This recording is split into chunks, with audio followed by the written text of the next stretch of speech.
Welcome to the MeidasTouch podcast. Ben Meiselas joined by Brett and Jordy Meiselas. Brett not feeling too good today, but he's going to try to get through it. Brett, what's going on over there? I don't know. I came down with a little bit of a sickness. I got a COVID test just to be sure, but I didn't think it was COVID, and test came back negative, so all good there. So it's probably just a classic. I'm sure you hear it in my voice. I'm sure you see it in my face for those who are watching. I'm sure it's just a classic cold or sinus infection. I am sick like it is 2019 again.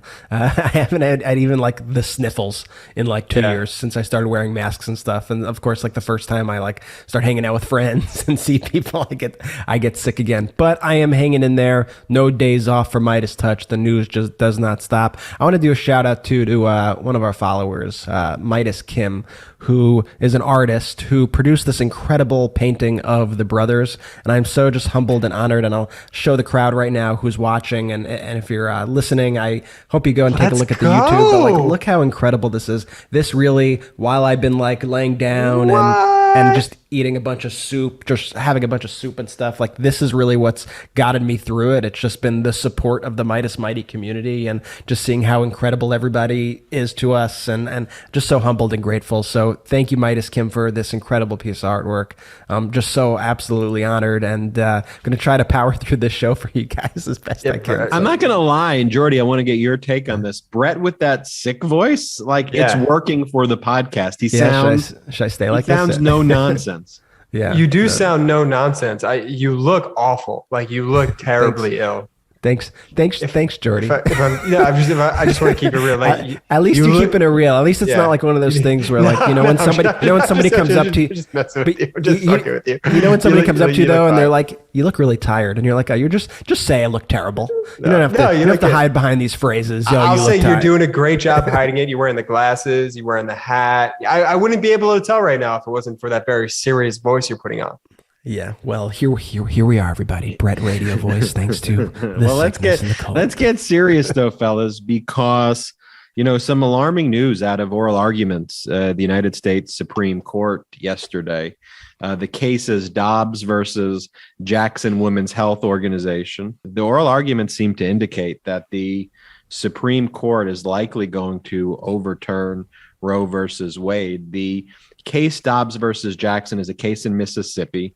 It involves the constitutionality of a Mississippi law that bans most abortions after 15 weeks of the pregnancy. And again, this case, though, is a direct attack on Roe v. Wade. The Mississippi law in the lower courts was struck down, which banned abortions 15 weeks and later, saying Roe v. Wade, the right to an abortion is a fundamental right under the United States Constitution. So the Mississippi law can't survive that constitutionality test.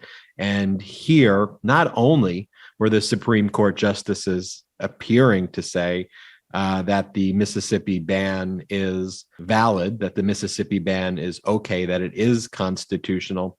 What they seem to suggest as well, though, is that any ban whatsoever, a total ban at any point in time, even before 15 weeks, would be okay.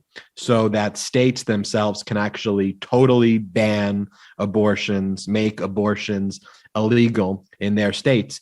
I mean, the way the Supreme Court's lining up, just for those who don't listen to MeidasTouch Legal AF or just not familiar with the way the Supreme Court works, there's 9 justices on the side of, and I hate the side of liberal versus, right-wing conservative, because I just don't think those terms really have applicability or accurate framings of the issues.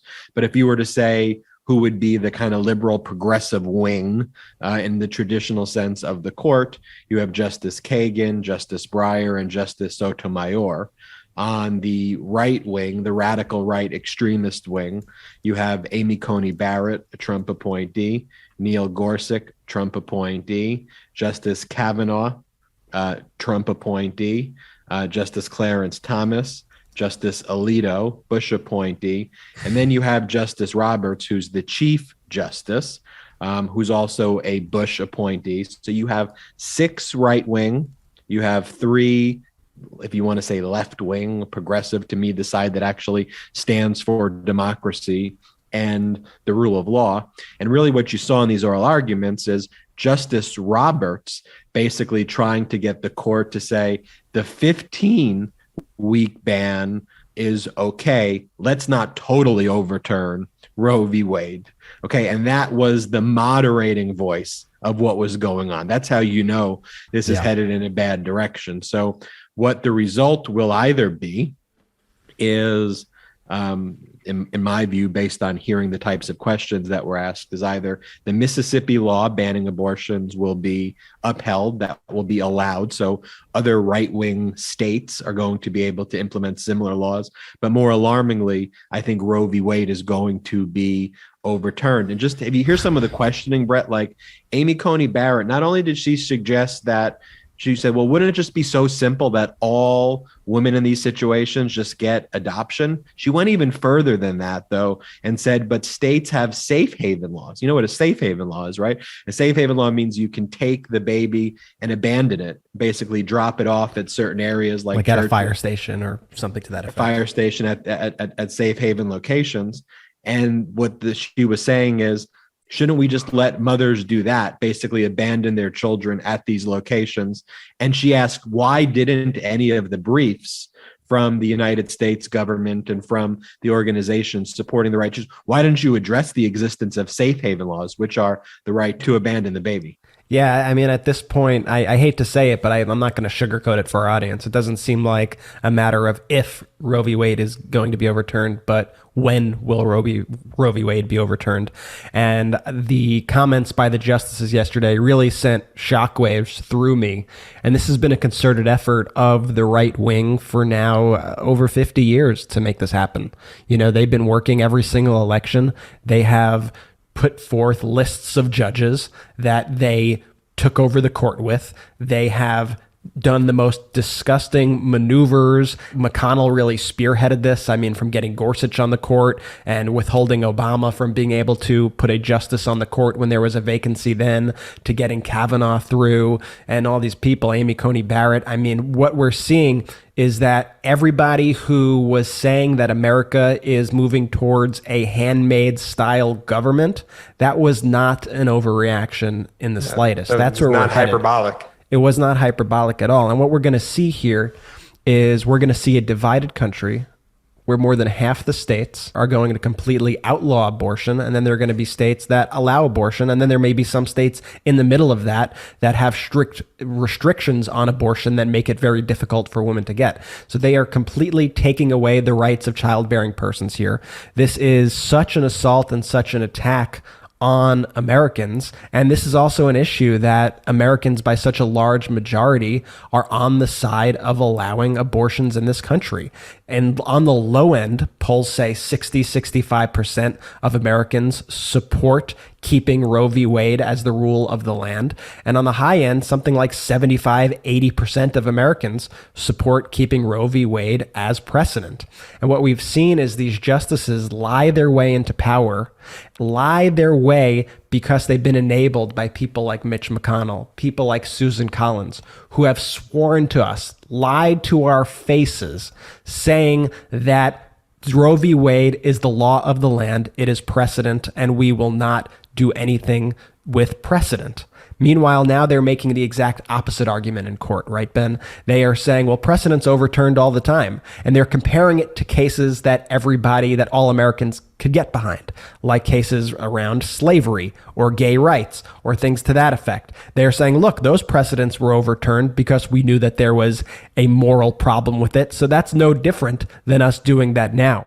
I mean, make no mistake, after this, they're not going to stop after this. They're going to come after LGBTQ rights. They're going to come after contraception. They're going to come after all the rights right now that we take for granted until America really is a real life version of The Handmaid's Tale. And so I really don't know what the answer is to what we do now.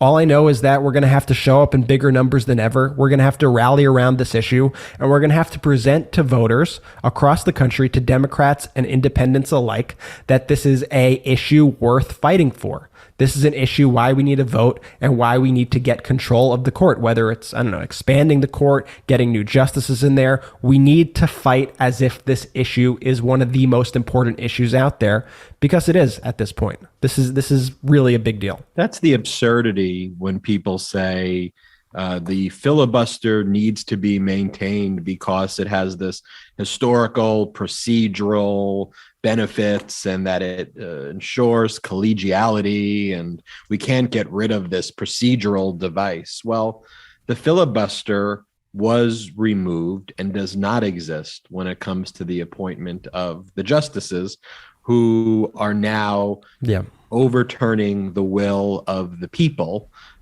through this case, and will be overturning the rule of the people through this case.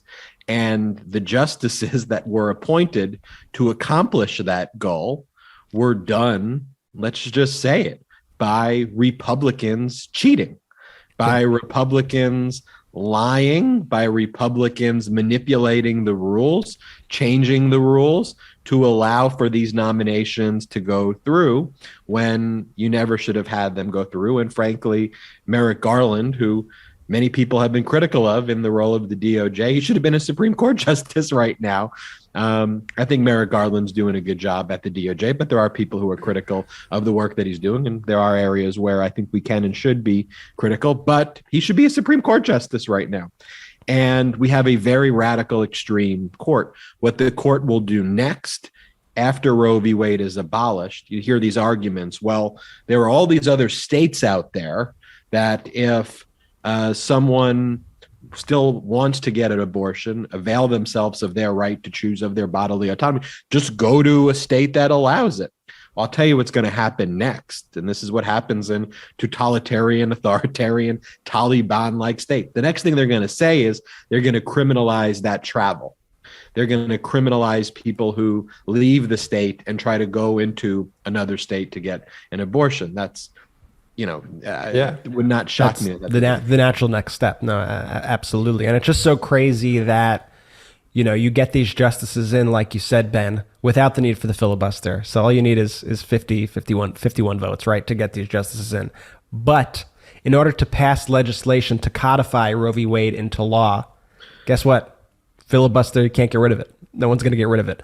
That right there, that dichotomy, that contrast right there is what we're up against. It's that uphill battle. You hear Manchin say, when it comes to voting rights and passing the voting rights legislation, that the filibuster can't be removed. Why not? What's more important than allowing the will of the people to be heard through legislation about that versus the appointment versus 9 judges where you literally do not have a say in what they're doing, who have been put there because of their dogmatic beliefs instilled from the Federalist Society and placed on this bench in order to carry out far-right fascist ideology. That's what's happening. We are leaving all of our rights right now in the hands of an extreme court that has become such a political tool. And I was so happy to see Justice Sotomayor call it out yesterday and say, what you're doing is you are putting this political stench on the court, and we will not be able to recover from this. That's a Supreme Court justice calling out her own institution, saying that the Supreme Court will never recover from this. And I think that should just send a shockwave through everybody listening to this podcast, that's what's going on right now. And I think, the only thing that I could really hope for right now is that this mobilizes Democrats, this mobilizes independents, this mobilizes people around the country more than ever to get out there, to peacefully protest, and to show that we are not going to take this minority rule anymore. If and when this ban happens, we need to take to the streets in a responsible and safe way, and we need to show that we are not messing around here. And we will happily spearhead something where we're launching protests across the country about this issue, because this is so important. And we need to use this to mobilize voters to go to the polls more than ever in 2022 and show that we will not let the GQP take away our rights. The first thing I thought of, Brett, after listening to that oral argument for many hours was, my heart feeling for women and childbearing persons who their right to choose, their right to their bodily autonomy, having justices like Kavanaugh, having justices like Clarence Thomas, having justices like Gorsuch, just how disgusting it is for them to lecture, these men lecturing women on the decisions that women should be making with their bodies. And that's what this is about.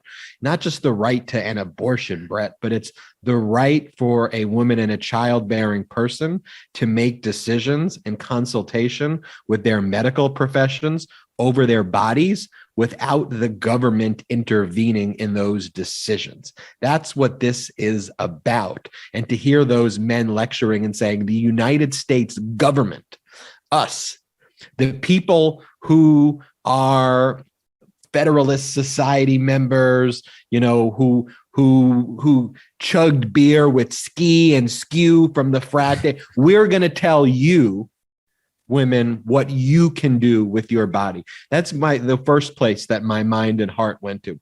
And then the second place was thinking about law students and people like in law school and even my own law school journey and thinking like, what's the point of it? Like at the end of the day, the laws are kind of interpreted and determined by the Supreme Court. You read about all of these cases. Right. That's what I was thinking yesterday too, Ben. It's a rigged system before you even get started. Like you could have the greatest argument in favor of keeping Roe v. Wade in the world. You could have the best argument in the world, but it doesn't matter because their beliefs are already ingrained in these justices. Like the fact that we already know how these justices are going to vote shows you the problem of the system right there. And it shouldn't be called law school anymore. It should just be called political school because at the end of the day, it's just political decisions. The case books, the case files, you read all that. It doesn't make a fucking difference. At the end of the day, you're supposed to learn about precedent and how to cite precedent. It's a predetermined outcome is what we're learning. It's a predetermined outcome that we really have no control over. And it's a predetermined outcome that is being controlled by people who were nominated to a court by presidents who did not get the popular vote of the American people.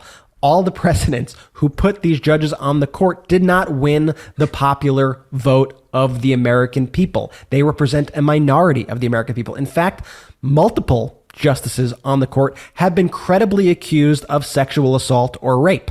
And they are the ones who are deciding how a woman should be able to manage her own body and the most important issues to her. This is just, I don't know how to say it other than it just makes me so upset. And I genuinely, don't know what to do other than say, guys, we need to mobilize. We need to wake up and we need to understand this is why every election is so important. Even if you think your candidate is not 100% perfect, even if you're not happy that a party that the Democrats didn't get 100% of their agenda done. We have to vote because this is all because Hillary Clinton lost in 2016. This is the ripple effect of Donald Trump, and it's going to be with us now for generations. Now you have, Jordy, you've seen this. The government is on the verge of a shutdown because because the Republican Party is pro-COVID? Well, under the ridiculous rules when it comes to funding the government, apparently, like all it needs is one senator who can basically block the process. And there are multiple GQP senators who were saying because of Biden's vaccine mandate, which, by the way, isn't even a mandate, but because of Biden's vaccine mandate, unless that mandate if we get rid of that mandate, then they will agree to fund the government. But as long as that mandate is in place, they won't fund the government. First off, it's not a mandate because if you don't want to get the vaccine, it just has like rigorous testing. And so, and I heard this recently too, Brett. I don't know if you told me. I was somewhere where someone goes, I was going to go to their house for Thanksgiving. It was someone who I knew was, an anti-vaxxer, but I assumed that they would at least do testing. I mean, it was someone that I loved. I was going to go to the house anyway. And the person was anti-testing. They're not just anti-vax, they're anti-testing about their condition of whether they have COVID or not. They don't even want to do that. And that's what Biden's policy is. It is test or be vaccinated. Like the fact that you have GQP senators saying we will destroy the United States of America economy because you want to protect the population from COVID, psycho. And it's a double whammy, right? Because they want to destroy the economy by not voting for the government to be funded. At the same time, they want to take away that vaccine or testing requirement. Guess what that vaccine or testing requirement does? It actually enables a healthy economy, because when people are vaccinated, when people are tested, people could go back to work and the economy could thrive.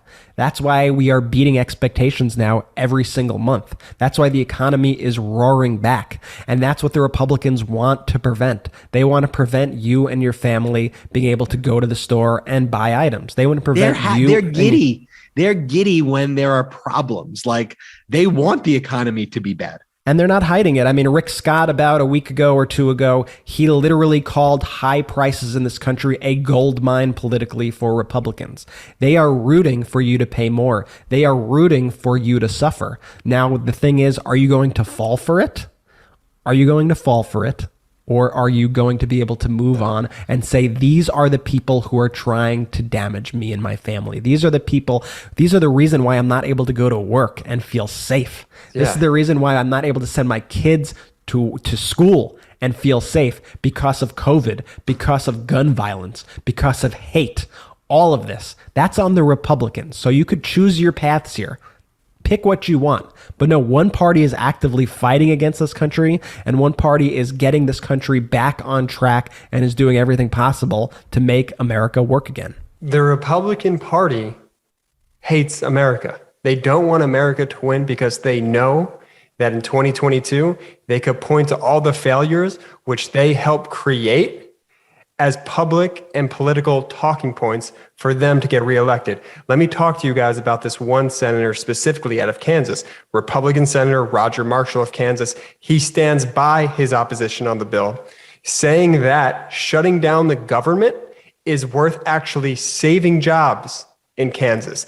Their logic does not make any sense. In fact, it's not even logic.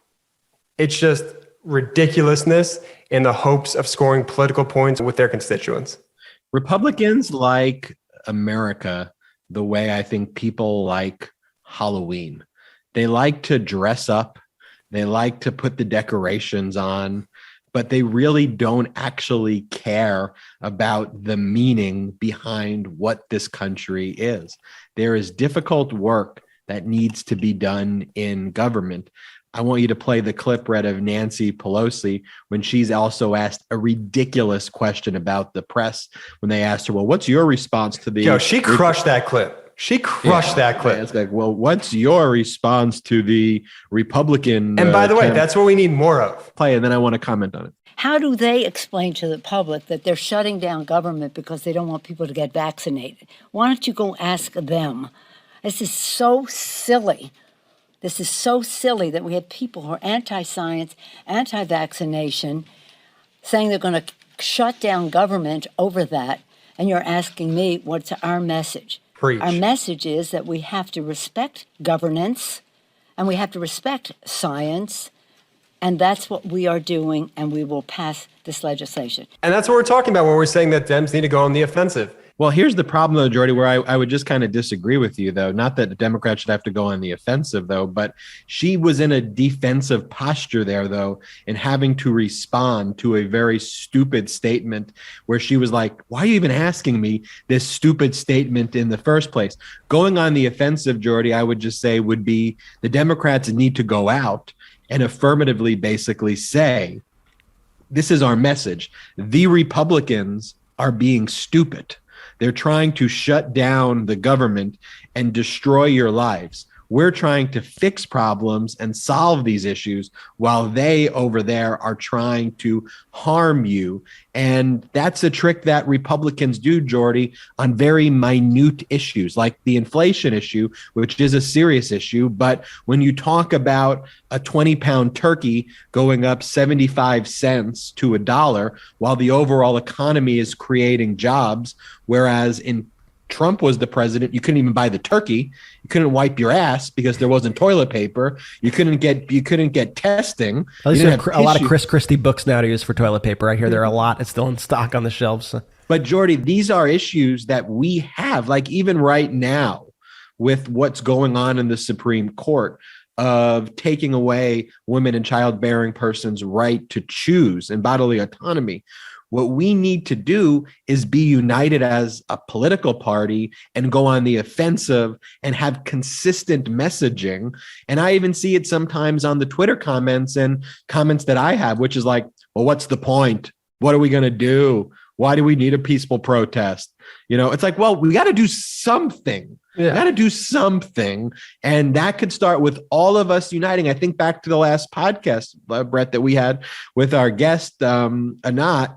And Anat basically said, we need to activate people. Sure, on the right, they may have Fox News, which also owns the New York Post, which also owns the international papers. But we can activate the people power and then socialize these views that are in line with what the public polling is showing on these issues. And so we got to lean in on messaging. Exactly. And then just to add to that, leave that defeatist fucking attitude back in 2016. We don't want any part of that.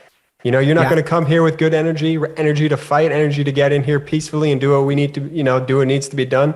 Leave that shit out of here then. Go cry in the corner. On that note, one of the things that's really been infuriating me that I've been seeing people say right now is, well, if we don't get voting rights, I'm not voting in 2022. If Democrats can't pass a voting rights bill, I'm not voting. So what's the point? Okay, good job. Good job. You've handed the government to the Republicans. Nice Great work. job. That is the most insane theory of how government works I have ever heard in my life. And if you don't think the Democrats are fighting tooth and nail for voting rights legislation and that it's the Republicans and this archaic filibuster that is blocking it, then I do not understand what you're even thinking. And I will say this as well. You are suppressing your own vote by doing that. You are giving in to exactly what Republicans want. If you blame Democrats for not being able to accomplish things and say, okay, well, then I'm just going to sit it out. You know what happens if you sit it out? Just vote for Trump next time, okay? Just vote for Donald Trump. Vote for Republicans if that's how you feel. Or are you going to get on board and vote for Democrats in 2022, expand our majorities, and make sure that we make voting rights a priority and pass this? Because guess what? I'm going to be real with you right now. We have a very tough path to passing voting rights. It's going to be very difficult when you have Joe Manchin and Kyrsten Sinema who aren't willing to get rid of the filibuster. We can't pass that on a 51 vote threshold. It can't happen. So it's going to be very hard. So you could either do two things. You could fight like hell to expand our majorities, and you could show up in bigger numbers than ever, or you could kiss the Democratic majority goodbye. You could kiss abortion rights goodbye forever. You could kiss gay marriage goodbye forever. Say goodbye to all your rights. Say hello to guns in schools, because that's what you are voting for if you sit this out. It just makes me so angry at that mindset. It's a loser mindset, and you need to drop it now, because 2022, we got to be in this together and we need to fight. Yeah. I mean, that was one of the most astonishing things. And when we'll talk about our sponsor in a second, after beating Trump, was the first instinct of lots of Democrats and progressives were like, let's attack each other now. Let's screw this group. That group sucks. This politician sucks. This person sucks. You're horrible. You're a piece of shit. It's like, whoa. This coalition got Biden elected. Because of Biden, the judges that we have in the federal courts are not like Amy Coney Barrett. They're not like Neil Gorsuch. Those are the future Supreme Court justices, the people who are now being appointed to the federal bench if we have Democratic leadership in power. And so I'm with you, Brett. We just got to cut out that infighting, cut out that loser attitude, and let's win this thing. Tell us about Soul. I'm thrilled that this podcast is brought to you by Soul, which is honestly changed my life. I wear my Soul sandals like every day. Listen, Ben doesn't stop talking about Soul, so I'm gonna give you a little break right now because you talk about it too much every single day. So I'll take it a little off you. I said earlier that this amazing painting that Midas Kim made us has gotten me through this sickness, but Soul has also gotten me through this sickness because I've been able to walk around my house in comfort everywhere I go. Soul makes really just the most comfortable products out there. Today's program is brought to you by Sole, in case you didn't figure this out yet. And it's a sustainable orthopedic footwear company that seeks to bring peace where the ground meets your feet. So they're probably best known for their footbeds that seek to enhance your mobility. They improve your foot health and keep you in the game longer. And they build shoes from the inside out and guarantee your feet will feel better with Sole. So, I mean, I know you're probably asking, what's a footbed, insole, insert, orthotic? Why are orthotics so expensive, and what's the fuss anyway? Well, 85% of the population will have one or more foot-related ailments in their lifetime. And Sole's created a footbed, and it's a really great name for it, a footbed, because it feels like you are walking on clouds when you have the Sole shoes or inserts or sandals. It's a great place to rest your sole. It's affordable, it's customizable, and it improves people's everyday comfort. Millions of customers have raved about this product, and over 2/3 of Sole customers have 2 or more pairs of footbeds. I know I'm one of them. And once you have the comfort and pain relief of Sole, that performance enhancement, the injury prevention benefits of Sole, you're going to want to put them in every single shoe you own. I can guarantee it. What's super cool about Sole, and something that I love about this brand, is they've created their own recycling program called Recork. They collect and upcycle used wine corks to make their products. And so far, Recork has collected over 125 million wine stoppers. These get ground down and reused in Sole's own footbeds and shoes. Pretty freaking awesome to me. Sole has an amazing offer for first-time customers. Yeah, this is not a typo. Ready? 50% off. Stop. If you go to yoursole.com/Meidas, so you could try Sole for yourself. Hey, we're so confident you're going to love them. We'll also offer a 90-day money-back guarantee. It is very hard to go wrong with Sole, and this offer is applicable to all items on the Sole store, be it footbeds or footwear. Once again, that's 50% off for first-time customers. 50. Just go to yoursole. That's yoursole.com/Meidas. MEIDAS. Go there right now. I like to feature on the MeidasTouch podcast from time to time new podcasters, people with unique backgrounds who have important things to say. People who are these accidental activists who have kind of stepped into the political arena, similar to our experience. I was so thrilled last episode to highlight a Knott's podcast and found a lot of new fans. And this podcast, I want to feature Adam Epstein. Adam is a former Broadway producer. You probably know just a little thing called Hairspray that he produced. 46 nominations, 12 Tony Awards. Adam is the real deal when it comes to Broadway productions, but he took his talents, get this, to become a liberal commentator on Fox News. Yes, you heard that right. A liberal commentator on Fox News. We're going to have to drill into that. Very rare you're going to find me agreeing with Lindsey Graham. When Abe Lincoln ran for the Senate, what did he say? A house divided against itself cannot stand. Was it not okay for Hillary not to tell anybody that she was getting dirt from Russians? It's not okay for any. It's not okay for anybody, so David. Why do we hear from Trump George Stephanopoulos about what Hillary did? Because Donald Trump is president, not Hillary. And a political system that repeatedly allows a minority party to control the most powerful offices in the country is not a legitimate one. And now Adam is hosting a podcast called Dirty Moderate with Adam Epstein that will be launching soon in December, December 20th to be exact. And we're going to talk about the podcast, that background. Let's just talk about Adam. First off, welcome to the podcast. Guys, thanks for having me. I love it. I love that introduction, Ben. You can introduce me anytime. You're trying to make people kind of understand Ben's a great hype man. But you're trying to people out there going, how do we get from Broadway to politics? And they're kind of the same thing. But anyway, go ahead. I'm sorry. Well, tell us how you got there. I mean, how do you go from producing Hairspray on Broadway and other hits to becoming a commentator on Fox News and a quote unquote liberal commentator? Although I hate labels, and we'll get into that. I do too, and we have to make sure people understand that my podcast is Dirty Moderate. I don't want people think I have an identity crisis this soon in my career. So basically, the long and the short of it is, I had two loves. I had a love of theater, and I had a love of politics. I came from a family where my grandfather was a bigwig in Florida Democratic politics. I worked for Senator Bob Graham on Capitol Hill. I thought very seriously about going into politics right out of college, but I had the theater bug. And even though I originally was a performer, I found my way into producing because I think it was able to use my for lack of better words, analytical, behind the scenes, creative talents in creation talent.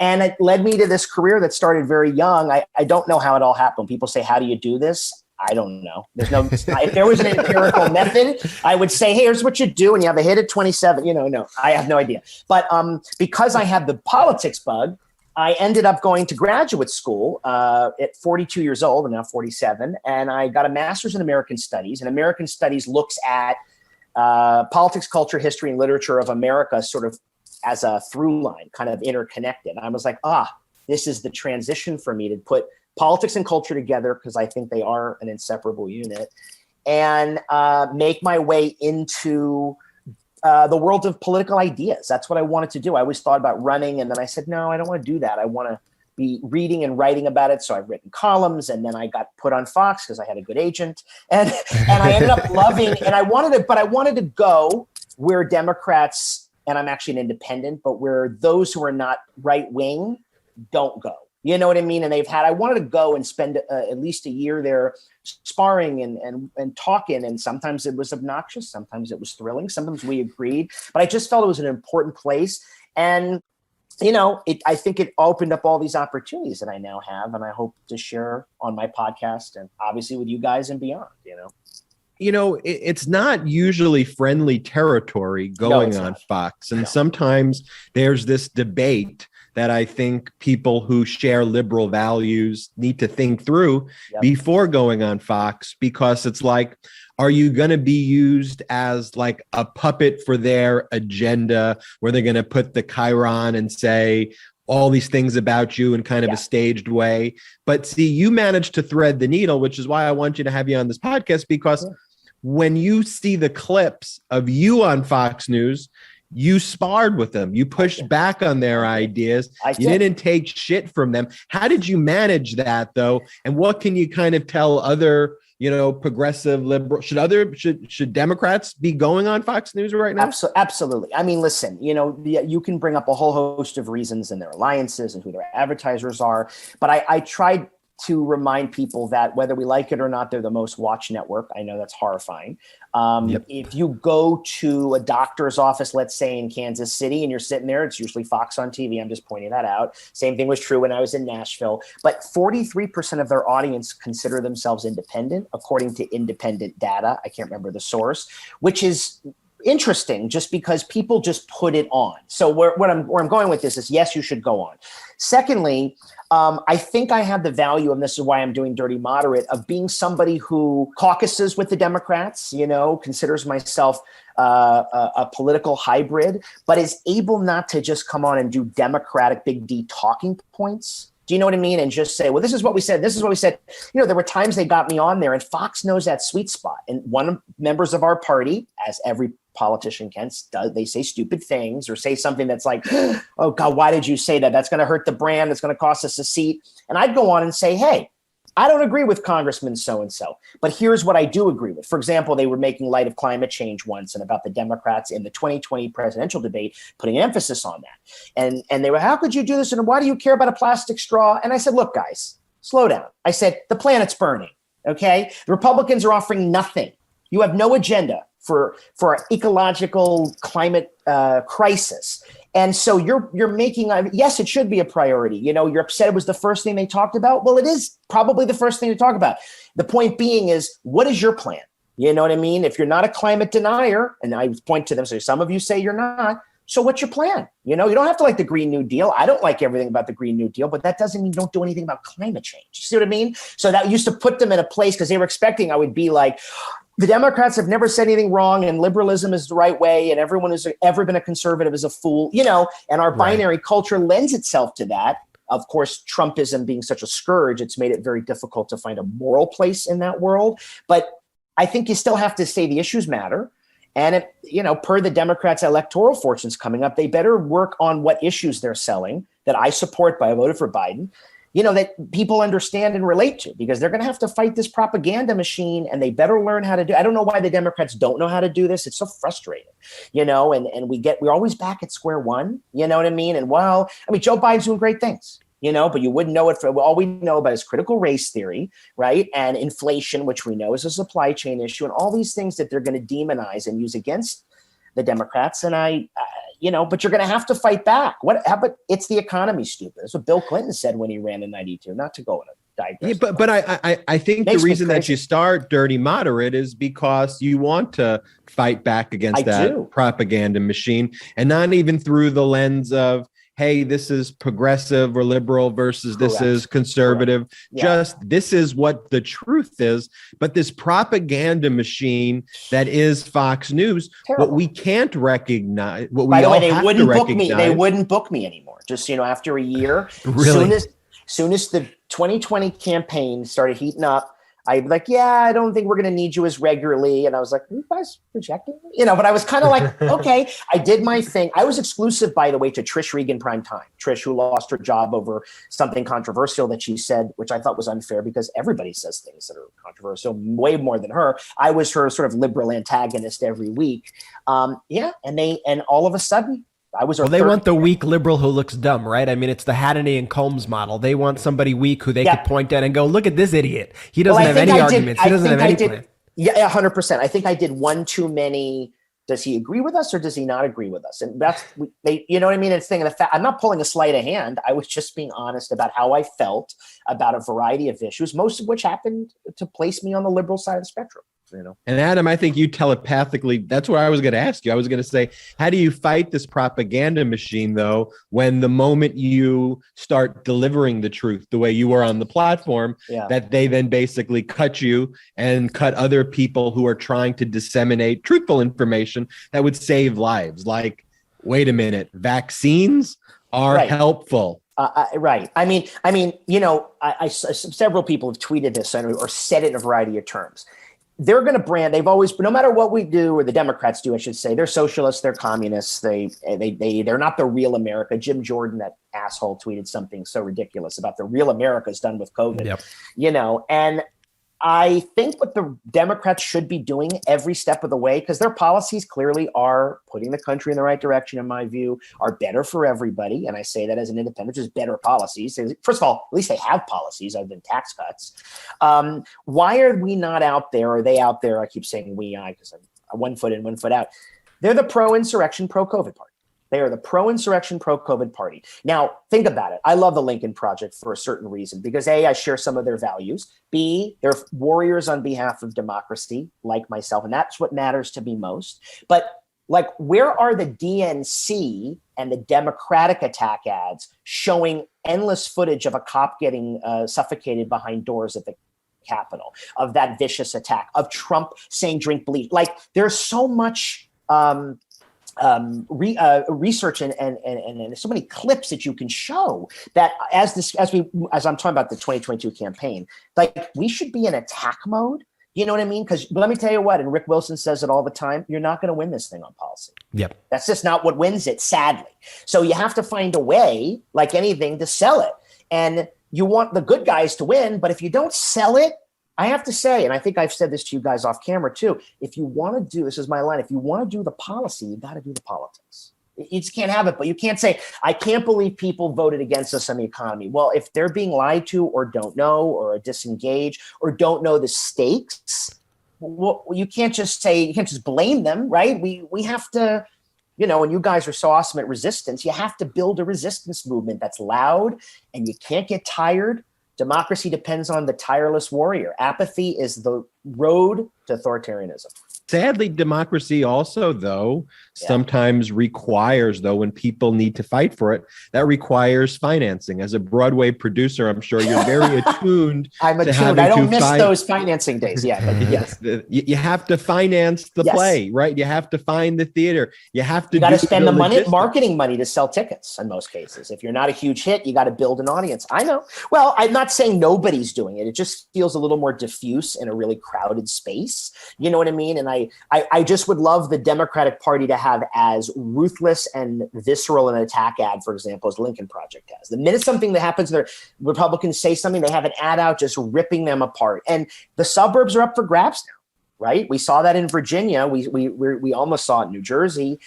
those suburbs won Biden the election. And they were typically moderate Republican suburbs. If we lose the suburbs, we have big problems. Do you think, though, the wealthy billionaires, those who call themselves liberal or progressives, though, I always ask, where are they? I know on the right wing, those billionaires, the wealthy 100 millionaires, they're funding and financing the Federalist Society. They sure are. They're funding amicus briefs, every aspect of it. And what always struck me as something so peculiar about our journey as the MeidasTouch brother group is that we're like the biggest group out there now. We're funded by small dollar donations. I say, you think I like tweeting, hey, can you please help contributing $5 here and there? No, I want a billionaire to come in to fund the operation so we can crush it every single day. But where are they, Adam? Well, this is the question of nature abhors a vacuum, which is why you guys have filled it so terrifically. And because you do it so devotedly and relentlessly in the best sense. I think it is symptomatic. I mean, you guys can weigh in here of the classic Democratic Party thing, which is we're just a very big tent party, or we are there. And it's despairing. You know, you got people, let me rephrase it. The Republican Party is a straight white corporate marketing machine that marches in lockstep. And that's what they do. You know what I mean? And everybody's on board. If you don't get on board, you're out. Trump, I mean, look at this. People are not running for re-election because Trump said their mother's ugly or whatever the hell he says. He's such an asshole. Whatever horrible insult or degradation he throws, they're so worried about upsetting Donald Trump, right? I mean, this is just, so we don't have, my point is, the same kind of fierce discipline. That being said, I don't know why a billionaire progressive or billionaire Democrat can't sort of form maybe a more cohesive way to attack. I mean, it leaves room open for my podcast, for you guys, for people to speak up. But you're right. You know what I mean? No dough, no show. And so. And Adam, not for lack of trying. We've tried to reach out to all the big donors out there. They've all stayed far. They've all stayed far away. I don't know. I don't know what it is. Raising money's horrible. It's absolutely the worst. Trust me. And you guys have so much going. No, seriously. Like I used to have that with shows. I'm like, you don't want to invest in. It's just there's no rhyme or reason to it. So that's why we encourage everybody out there. If you see an outside group that's doing good work, whether it be MeidasTouch or the Lincoln Project or Democratic Coalition or any of these groups that are inspiring you, pitch in and donate because the billionaires aren't stepping up. So it's really on us, the people, to do the work. What I want to say is, okay, so you call yourself a dirty moderate. When you're on Fox News, I'm sure they call you a dirty liberal. They call me a liberal columnist. It was always the liberal, our favorite liberal tonight. So that was the point then about they like to use you. But you know what? They punch your bag, punch back. That's all you can do. What do you think that says about the country, though, that you who called first, what is a dirty moderate? Let's step back for a second. What is a dirty moderate? So dirty moderate's great. So dirty moderate is a phrase I coined with a good friend of mine who is super progressive. And 2020 came along and obviously Hillary's loss, he was for Bernie, and Hillary's loss happens. And he's just, part of this movement that's just devastated, as the country was. But as we got to 2020, I said to him, look, Biden's got to be the nominee. Okay. I like all these people. Don't get me wrong. They're not going to win, even with a pandemic. It's got to be Joe. And you can't go with Bernie this time. And he was like, hey, I voted for Biden in the primary, and then was like, I'm coming around. And I went, dirty moderate. And he was like, no, don't say that. And it's been our inside joke. But the truth is, I like it because I am really the moderate. And I like that it's a play on obviously being dirty, but also there's this thing in America where because we're a right-left binary, everything is hero or villain. Somehow you have no principle, or you're a sellout, or you don't stand for anything. And by the way, Joe Manchin's not a dirty moderate. That's not what we're talking about. I'm talking about people that, are ideological hybrids. I have some views here, some views there. I may lean one way. I don't think, every single thing that the conservative philosophy has espoused in 70 years is bad. That being said, there is no conservative party right now. It's a cult, the Trumpist cult. But you know what I'm saying? So I felt like I didn't fit comfortably just in the Democratic Party, but by no means am I a Republican. Right. And I will vote Democratic because you only have two choices and everything's on the line. So that's kind of the origin of it, and where I always find myself just coming back to the center. And it's issue by issue, which I think is how people often really are. I think many of us amplify certain voices that are very thorough and in many cases very dogmatic. And most people are a little more fluid, I think.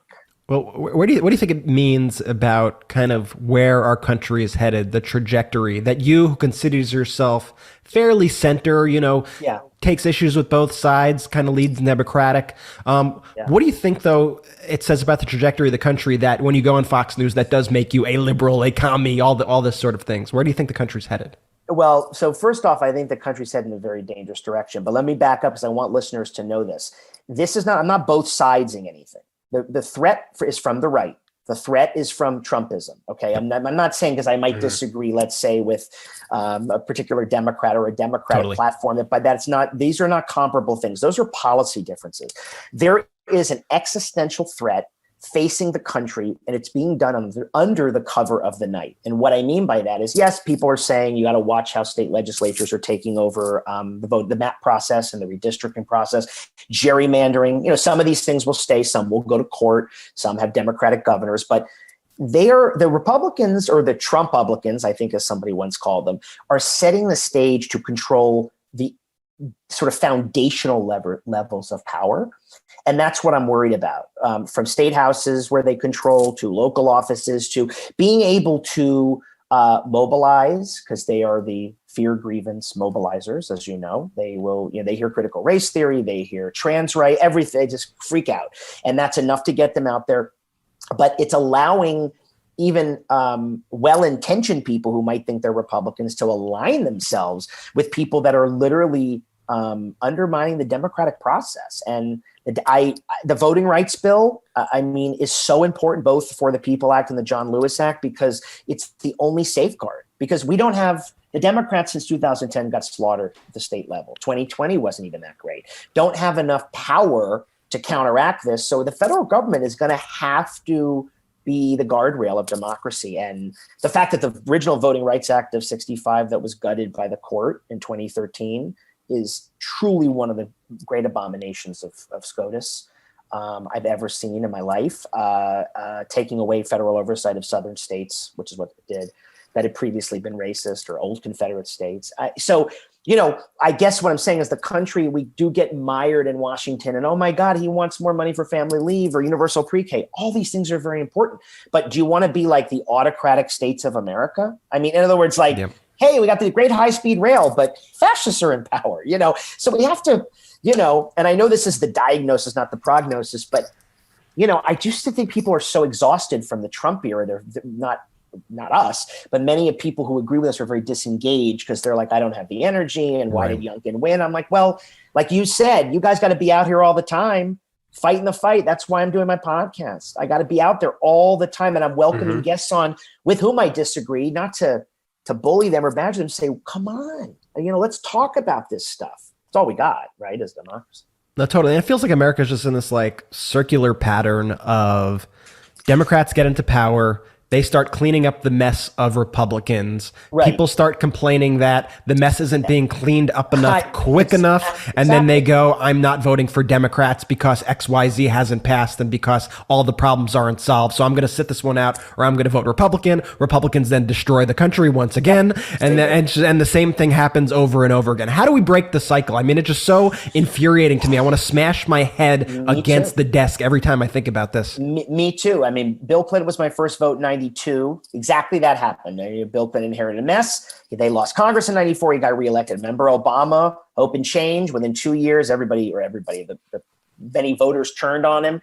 We lost Congress and we lost more power. Here we are again. I'm expecting the 2020 elections. I don't know about the Senate, but the House to be really difficult for us to hold on to the House.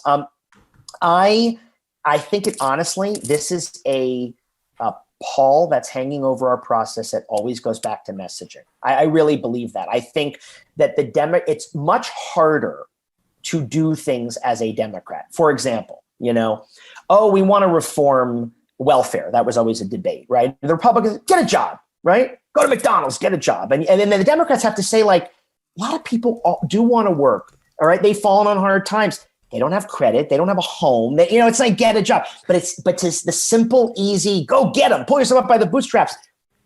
for lack of a better word, it's sexier. It rings and people go at home, you hear that? People got to work for themselves. I'm tired of these freeloaders. And then it leads into this really reductive, stupid message, and I think that has been so injected into the political DNA for so long that the minute the Democrats come in and say, hey, we got to clean up this trash heap here, they go, oh my God, why are they doing that? What do you mean? And you're like, you just voted us in to get rid of that, and as we become, I think, a more fickle, fast-paced, fast food, ADD society, an Instagram-ready society. I think people don't have an attention span. They're like, oh my God, inflation's bad. I hate Biden. It was a mistake. We're doomed. It's like, okay, slow down.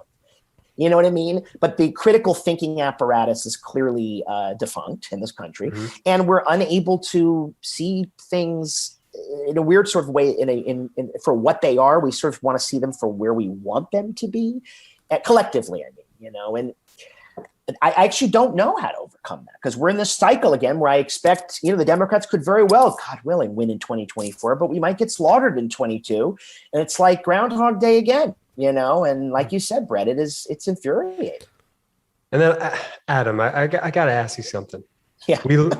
We learned something that, frankly, we probably already knew, but Trump had COVID at the debate with Biden, knew he had COVID, and met directly with military families, Biden and others.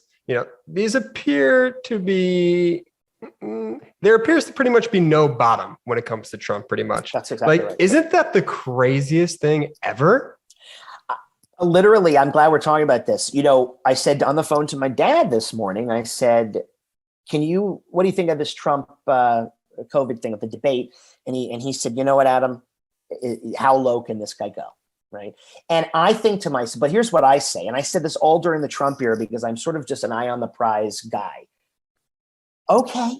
Trump is a horrible human being.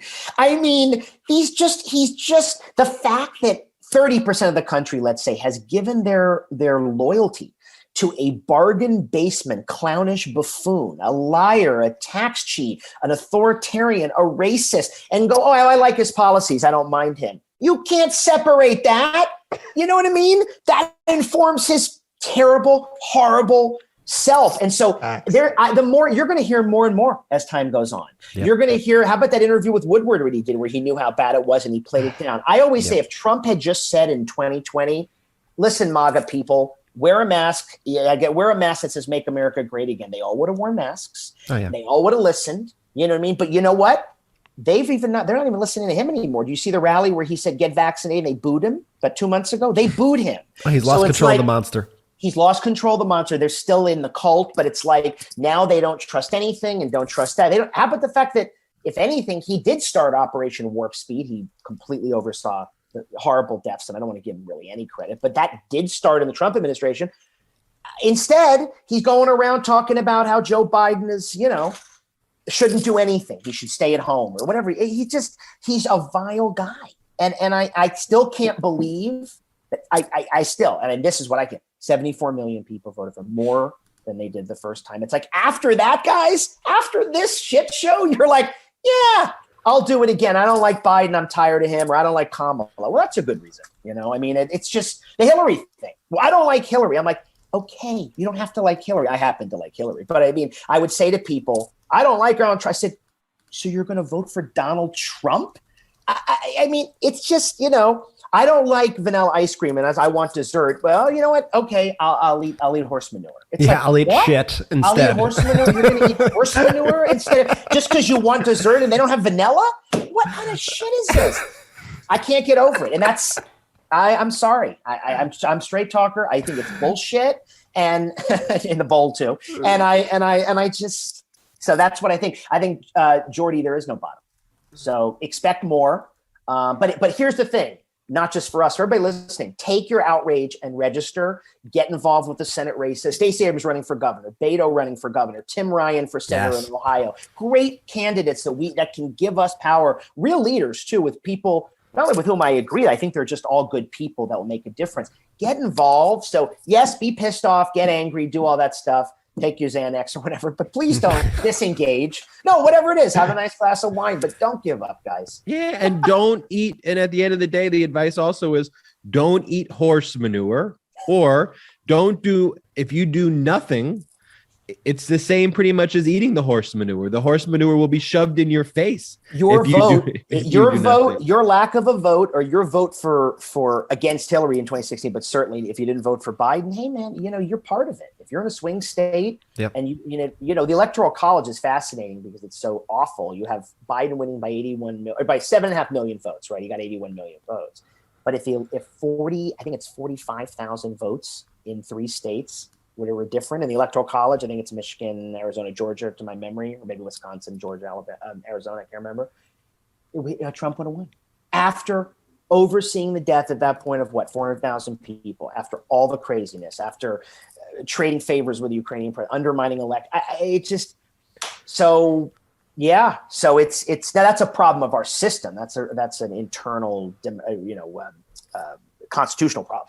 But at the same time, there are going to be people that are going to vote for this guy, and he is going to be the nominee in 2024. I really believe that is. Because he's not going to sit there and watch Ron DeSantis take the glory. He can't handle it, and I wish he would be in jail. I just don't think he will be. I think this guy evades it all. I actually think he's beatable, as much as it's going to be a traumatic year after. I think he's very beatable because I think he's a damaged goods, and I think he alienates so many people. Not that I would let my guard down, but I do think he's very beatable.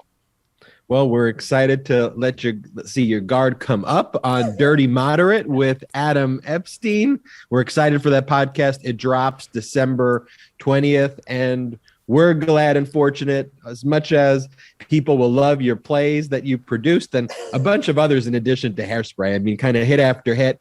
But we're fortunate to have you as a political commentator now, speaking out about these important issues. Adam Epstein, thanks for coming on the MeidasTouch podcast. Thanks, guys. Great to be here. Great having Adam on the show. I'm excited to check out his podcast, Dirty Moderate. I got nervous. I wanted to talk to him about when I was in the play at my camp, when I was Troy from High School Musical, see if he wanted to do one more play and I could potentially star in. I was going to ask him about that. You're looking for a role? Just in case MeidasTouch doesn't work out. I tell you about the role I had on a play. I did. Were you Troy Bolton from High School Musical, which is the lead? Because if it's anything less than that, I auditioned for Guys and Dolls. Went to high school at Plainview Old Bethpage. I did Guys and Dolls, and I got a role called Angie the Ox, which is a made-up role. I don't think Angie the Ox is actually a character in Guys and Dolls. But my one line was, "Hey, Nathan, do you know who's coming to town? Sky Masterson. Sky Masterson is coming to town," which is a pivotal line. No, Ben, great line. I'm looking up right now. Angie the Ox is a character in the play. There you go. Angie the Ox is a gambler with one solo speaking line. Wow. Ben, the line you just said. Hey, Nathan, you know who else is looking for action? So I actually botched the one line that you messed it up. I said, okay, hey, you know who's in town? Sky Masterson. Sky Masters is in town. Angie exits. It's the silliest line. There you go. But the actual line was, you know who else is looking for action? Yeah. Sky Masterson. Sky Masterson's in town. And I had to say it with an accent like, hey, Nathan. Hey, Nathan. You had to, or that was your choice? Yeah, hey, that was a riff. Anyway, so to be clear, you weren't the lead. You weren't the lead. You weren't singing and dancing throughout the whole play. You just had one line. I just want to be clear about this. I sang a lot of the songs though, so I was one of the background dancers. So in a group though, you were a voice. You weren't like the solo singer. You were not the lead vocalist. Sad, call it funny, but it's better than even money. Let's get back on the rails here. The guy's only doing it for a doll. That's good. That's not bad. The guy's only doing it for a doll. I'm going to be honest. You have a decent singing voice. I have a good it's a borderline baritone. I think I need to cut you off there before we have to start paying some deep licensing fees for this song. That's a good point. All right, back to the news. Back to it. Trump gave everybody COVID, huh? Yeah, what the fuck? Well, he's a fucking serial killer, huh? No, he's a serial. What he did was actually attempted murder. No, I agree. I agree 100%. Let's break down the timeline because I think probably by now all you know the gist of the story. It turns out, according to Mark Meadows' new book, not that he's the most trustworthy person on the planet, but Mark Meadows said, he was very close to Trump, of course. Mark Meadows said that Trump had a positive COVID test prior to the debate with President Biden in September of 2020. Now, this means Trump lied, first of all, and Trump was clearly trying, I guess, to kill President Biden, then candidate Biden. And so I'll break down the timeline so it's clear for everybody, and you will see just how disgusting this human being is and all the people that he put at risk along the way. And probably infected, like legitimately. The people that knew, like Melania. We'll get to that too. Legitimately, and we'll get back to that in a second. So September 26th, they held that White House celebration for Amy Coney Barrett. Now, as I said earlier in the show, Justice Sotomayor was talking about not being able to get rid of the political stench of the court. Well, how much stankier can you get than hosting an event in the Rose Garden of the White House, hosting a political event to applaud and celebrate the addition of a Supreme Court justice? What a horrifying thing to do right then and there. So after this event, Trump tests positive for COVID. And if you remember, basically everybody in the world tested positive for COVID at that event. We all remember just one by one, everybody in the administration. This person has COVID, that person has COVID, this person has COVID, that person has COVID. So then the next day, Trump meets with Gold Star families. These are families of troops who lost their loved ones in battle. Families of fallen soldiers. Trump will later blame the Gold Star families for getting COVID, despite the fact that he had COVID when he met them, putting their lives at risk. On the 28th, Trump holds 2 outdoor events, one ironically on the subject of COVID testing. Now, if you go back and look at the clips, you'll notice that Trump and Pence are speaking at like complete opposite sides of one another, which is very unusual. They never spoke like that before. Much more distant than you've ever seen him. And Trump, in fact, makes a joke to his COVID testing czar at the time. He goes, "Good luck. Hope you don't test positive," when he comes up to the mic to speak. Once again, Trump knows that he has tested positive for COVID when he holds this COVID event. On the 29th, Trump travels to Ohio for his first debate with President Biden. Trump was actually not tested before that event, lied about being tested, lied about having a negative test. And if you go back in the footage and look, and you could find this coverage online, look at how Melania interacted with Donald at that event. You will see that she was the only one wearing a mask, and she kept her distance, and kind of when she greeted him, only kind of gave him a fist bump and like kept her arm distance at a very peculiar way. Once again, because Trump had COVID. Now, what I think Trump was trying to do, and yes, like this is speculation because, hey, this is not something you could prove unless there are words to this effect or that it's in writing, but I think Trump was trying to kill Joe Biden on the stage. I don't know how else you could look at it. Trump gets up there, he's screaming, he's spitting, he's being disgusting. He's in this tiny room next to his competition. I think Trump was trying to take the guy out. It's attempted murder. He showed up late for that debate? That was the reason why he didn't get tested, right? Like that was sort of the genesis of why he wasn't tested. Yeah, and I don't understand why this isn't put in the same category as like the way we criminalize any other disease when somebody goes around and tries to willingly spread disease. Yeah, knowingly spreading diseases is a crime. I mean, that is a crime that has been prosecuted numerous times, especially when it comes to HIV or AIDS. That is something that's prosecuted. I mean, you're not allowed to do that. Brett, I know you said to the audience that they could go and look at that clip of the spouses greeting each other, but I think it's worth showing it.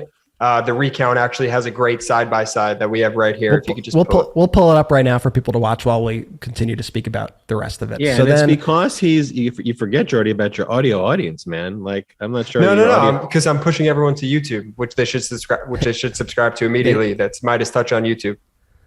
Okay. I mean, I apologize, audio audience, for Jordy. We love you. Brett and I love you. I'm sorry about him. So because Jordy's actually, I'm sorry, Jordy, I'm just teasing you.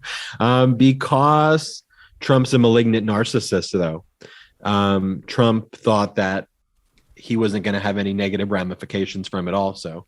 And that's why he thought he would just be able to kind of spread it to everyone. I agree with you, Brett. I mean, my opinion, again, it's speculation, but you could deduce it from the facts, is that he was trying to kill others around him and to create chaos in the election process. One other funny observation, though, about this, because Chris Christie only sold 2,000 books, I think that Mark Meadows' PR team around it knew that was a way to get attention for the book, because they were freaking out. They probably paid him a huge advance, and they were worried that his book isn't going to sell, and it probably still won't sell. So they revealed, though, that and other insight from the book. And then Meadows is denying a lot of the things in his book that he said in his book, that his PR team is putting out as quotes from his book. And so they are quoting his own book as fake news.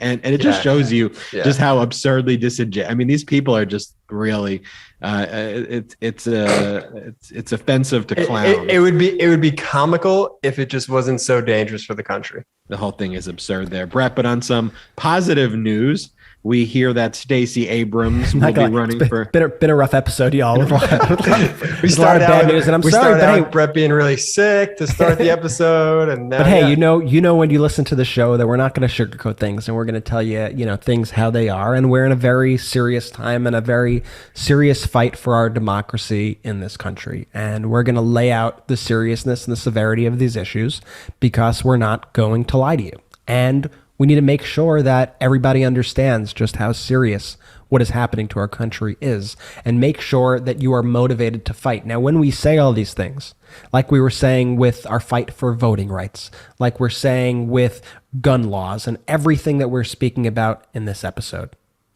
here's what you need to do. You need to be empowered to fight back at the polls by peacefully protesting. You need to stay involved, and you need to get involved, because the next elections are going to be setting the stage for future cases. So you need to be getting involved today. And I hope that this motivates you, as Ben was saying. Stacey Abrams has announced that she is running for governor of Georgia in 2022. Now, I am extremely excited about this. This, of course, comes just really like a week after Beto O'Rourke announced that he is running for governor in Texas. Now, if anybody could electrify the Democratic base, it is those two names right there. It is Stacey Abrams and it is Beto O'Rourke. And now I think it is our duty to stand up, to do whatever we can, whether it be donating, text banking, knocking on doors, doing everything in your power to vote for Stacey Abrams and Beto O'Rourke, or make sure that others vote for these two incredible candidates. Now, we're going to face some headwinds, like I'm not going to lie about it. But here's one of the things that I also don't want you to do. I don't want you to be defeatist about these races also. And a lot of people are bringing up voting rights about this. I've already gotten plenty of tweets about this. They say, oh, well, how could Stacey Abrams or Beto O'Rourke win with all the gerrymandering out there? Let me be clear. Gerrymandering does not affect statewide elections. Not one bit. These elections will not be decided by gerrymandering. Now, what does? Voter suppression. Voter suppression is a real threat that can affect these results. But that's why I love these two candidates specifically, because they thrive on overcoming voter suppression. Think about, let's go to Stacey Abrams particularly, right? Think about what Stacey Abrams has been able to accomplish for this country on the outside. She has helped bring in, first off, she helped make Biden president by getting Biden to win Georgia. Huge victory.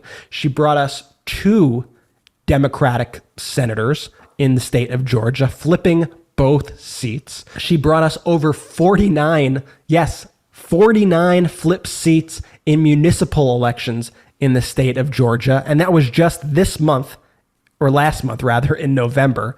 Stacey Abrams knows how to overcome voter suppression. She has been building a movement for what feels like the last decade to make this happen. And Beto O'Rourke has also been building a movement with his Powered by People organization. So do not think that these two cannot win.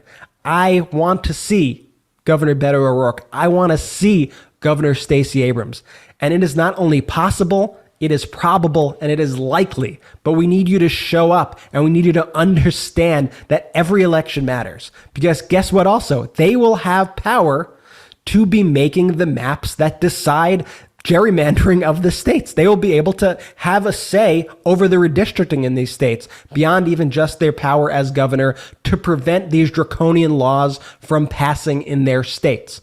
Abortion bans, guess what? That's not going to happen with Governor Stacey Abrams. I assure you that. Vote for Stacey Abrams. Vote for Beto O'Rourke. Let's get excited. Let's get fired up, and let's not let them get us down. Now, we made a reference to Handmaid's Tale earlier in this episode, right? Well, there is a translated phrase from that show that I want you to leave the show with, and that's "don't let the bastards get you down." I would try the Latin version of that, but I would just make a fool of myself if I use the Latin version that they use in the show. But don't let the bastards get you down. When we are feeling down, take the opportunity to work 10 times harder to overcome everything they are doing. And we have a great opportunity here with Beto and with Stacey Abrams. And I am super excited to pour my heart and soul into making sure that they win their races in 2022. I don't know about you. Well said, Brett. Jordy, final words for the Meidas Mighty. Man, I don't have anything to add to what Brett said, but I do have one more thing to say, and that's just shout out to the Meidas Mighty!